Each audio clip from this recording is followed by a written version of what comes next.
Simon said, looking at the book of James, we got the epistle of James. So how old is our spiritual community? How many? 50 years. Is that old? How old is our spiritual community? 50 years? Really? 6,000 years. Yeah, I mean, we're not quite as old as that, but anyway, at least 4,000 years old. Who started our faith? Abraham started our faith. Abraham is the one who discovered God. He's the first person in human history who discovered, apart from Noah, who discovered God and who gave his life to God. At the risk of his life, he developed his faith in God and shared a relationship with God such he felt God was a reality in his life. And God made these promises to Abraham, this covenant. He said, "You will be the father of many nations. Your descendants will number the stars of heaven. Your descendants will live in this land of Canaan forever." 4,000 years ago, there he is, living in a tent, wandering around with his wife, who's 90 years old, and God made these promises to him. And he believed it because he knew God was more real than anything else. God was more real than the people he saw around him. God was more real than the mountains. God was more real than the dictator called Nimrod who tried to put him to death. God was his reality.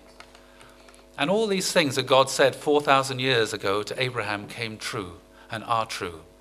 We look at the world in which we live, all the countries of Europe, all these nations are Christian nations. They're all the nations that Abraham is a father of. In Latin America as well, in Africa, in the Middle East.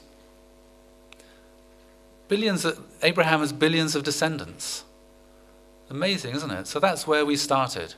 That was where God's providence started, the God of Abraham, Isaac, and Jacob. That's where God was able to start successfully the change of lineage, which started off with Abraham, through Isaac, through Jacob, through Joseph, through Judah, through Judah's son Perez, down through the kings, David, Solomon, all through Moses, and to Jesus, and of course, finally, and most recently, through our true parents.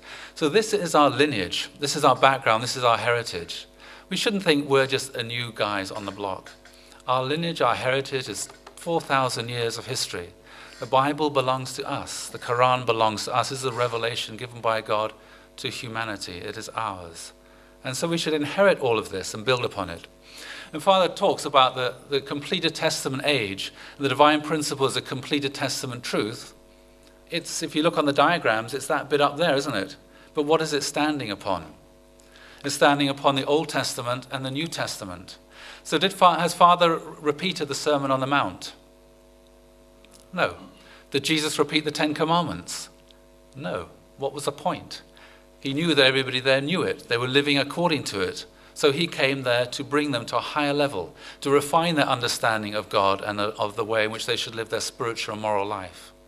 So Father came to Christianity. The people that followed Father were all Christians, people who loved God and loved Jesus with their whole heart. And these are the people who are drawn and attracted to Father. And Father didn't teach them the Sermon on the Mount again because they already knew it. He came to teach them and refine to a higher level. But sometimes we come along, we think, well, the divine principle, that's it. But you can only understand the divine principle if you're standing on the foundation of the Old Testament and the New Testament. If you've inherited and made all that your own, and then you can understand the principle in its depth. So, for example, in the principle, it talks about the first blessing. What's the first blessing? The what? Be fruitful. All right, that's the little bit from Genesis. And what does that mean? What do we understand that means? Individual perfection. Mind, body, unity centered on God. It means to become a mature, perfect person. Yeah. If you actually read level 4, it says that it means the ability to become a perfect person. God gives us the ability to create ourselves. And yes, we should become a mature person, a complete person, an integrated person. But if you look at what it says there in the divine principle, it's actually quite short, what it says there about the first blessing. It talks about mind, body, unity. What's the most important quality of the first blessing? What does it say in the book? No. well, partly, but a little bit more precise than that. No? Okay, I'll come to it. Okay, that's the goal. And what does it mean to be like one with God? Okay, we'll come to it.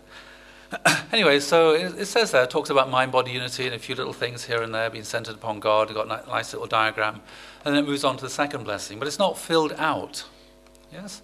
Father doesn't fill it out. It's not written there in the divine principle. Why not?